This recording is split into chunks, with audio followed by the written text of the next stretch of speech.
Thanks, James. Well, it seems the question of reparations is no longer one of principle but price. A task force in California has recommended a payment of $223,000 per person in reparations for slavery. But this still isn't enough for the left.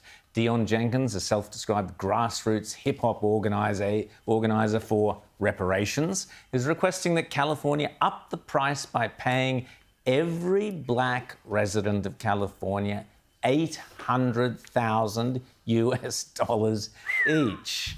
The center of the American Experiment's president, John Hinderaker, editor of the brilliant Powerline blog, joins us now to discuss this madness. John, always great to see you. I think I'm off to California. Do you reckon I could pass myself off as the descendant of a slave? I think 800 grand sounds pretty cushy, worth the try.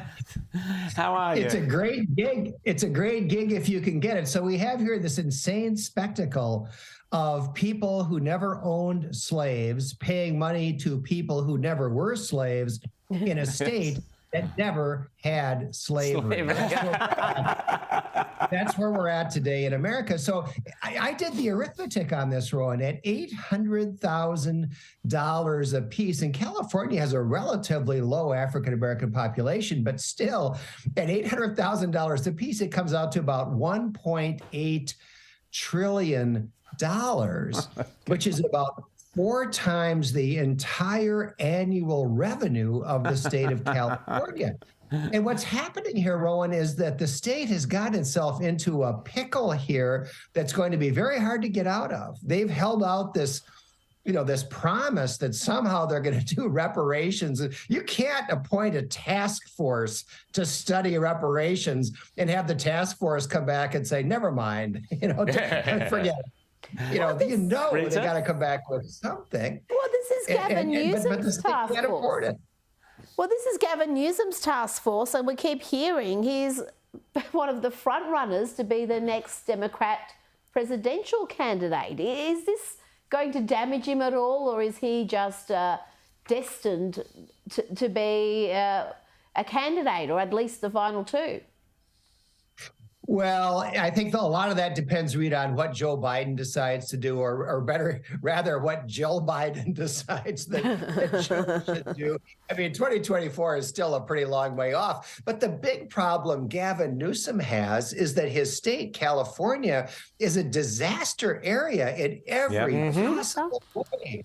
You name it. I mean, it's a fiasco. And I would love to see a matchup of Gavin Newsom against Ron DeSantis. Let's compare whose state is doing better.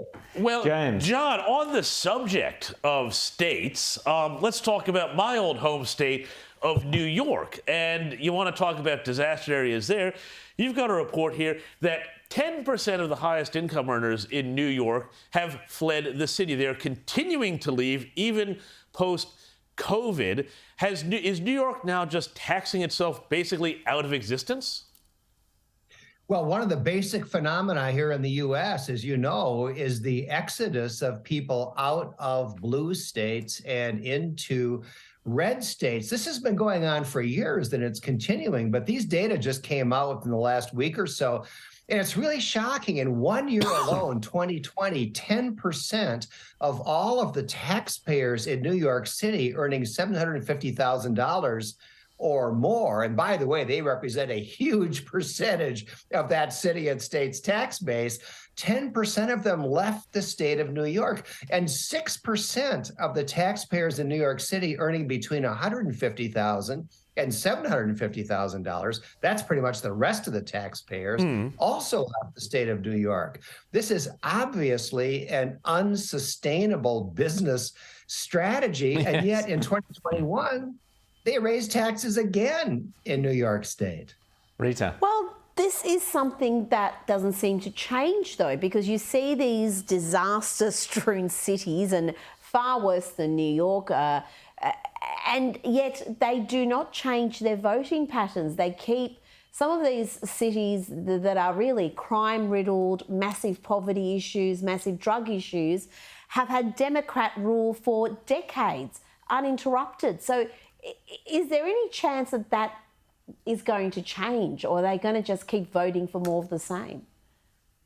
Rita, I don't know how bad things have to get before we see real change in America's cities. You may remember that in the 1970s, there were all these dystopian predictions. America's cities are going to become uninhabitable because of crime. And they did change their ways. In New York City, they elected Rudy Giuliani and they cracked down on crime.